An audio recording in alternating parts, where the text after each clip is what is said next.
গৌসে পাক আব্দুল কাদের জিলানী রহমতুল্লাহ আলাইহির আব্বাজান আম্মাজান কেমন ছিলেন এই সম্পর্কে যদি বলি, বড় পীর আব্দুল কাদের জিলানী রহমতুল্লাহ আলাইহ আব্বাজান দিনদার, পরহেজগার, মুত্তাকি, আল্লাহওয়ালা, একজন দেখতে সুন্দর যুবক ছিলেন। সুবহানাল্লাহ। ক্ষেত খামার করতেন, ঘরের কাজ করতেন, আর নিজের জরুরত যতটুকু এই সময় ছাড়া বাকি সময়টুকু আল্লাহ এবং তার রসুল সাল্লাল্লাহু তাআলা আলাইহি ওয়াসাল্লামের আনুগত্যের মধ্যে নিজের হায়াতকে অতিবাহিত করেন। আল্লাহু আকবার, সুবহানাল্লাহ। মানে আনুগত্য বলতে কি বুঝায়?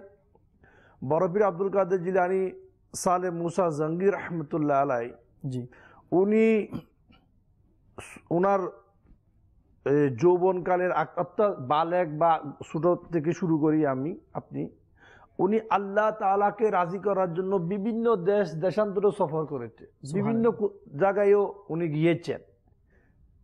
আল্লাহ তাআলা সন্তুষ্টির জন্য উনি নিজের যৌবন এবং নিজের বৃদ্ধকাল, নিজের ওভারঅল হায়াতকে শুধুমাত্র আল্লাহ এবং তার রাসূলকে রাজি করার জন্য ব্যয় করেছে। আল্লাহু আকবার, সুবহানাল্লাহ।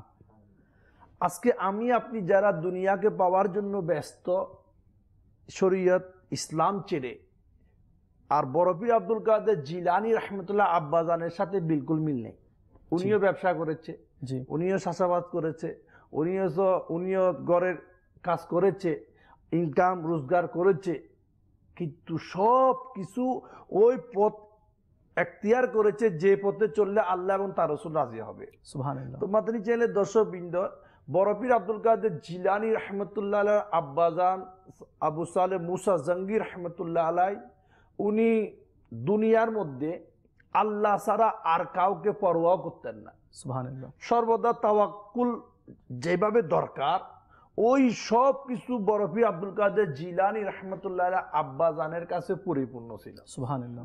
অর্থাৎ ওনার জিন্দেগিতে যদি দেখা যায়, তাহলে উনি নেকি দাওয়াত দিত, মানুষকে বন্ধ কাজে বারণ করত সবার আগে। মানে এই ফরজ কাজ কোরআনের হুকুমকে উনি সর্বক্ষেত্রে প্রাধান্য দিয়েছেন। বড় পীর আব্দুল কাদের জিলানী রহমতুল্লাহ আব্বাজান আল্লাহওয়ালা, দিনদার, ইলমে দিনের অধিকারী ছিলেন, এবং যৌবনকাল যে আল্লাহ তাআলার ইবাদতের জন্য উত্তম সময়, উনি ওনার এই হায়াতকে উত্তম কাজে ব্যবহার করেছেন। আল্লাহু আকবার। অর্থাৎ ওনার জিন্দগির মধ্যে বর্তমান যুবক যেভাবে বিভিন্ন ধরনের গুনার কর্মের মধ্যে লিপ্ত, বড় পীর আব্দুল কাদের জিলানী রহমতুল্লাহ আব্বাজানের জিন্দগির মধ্যে এটা ছিল না।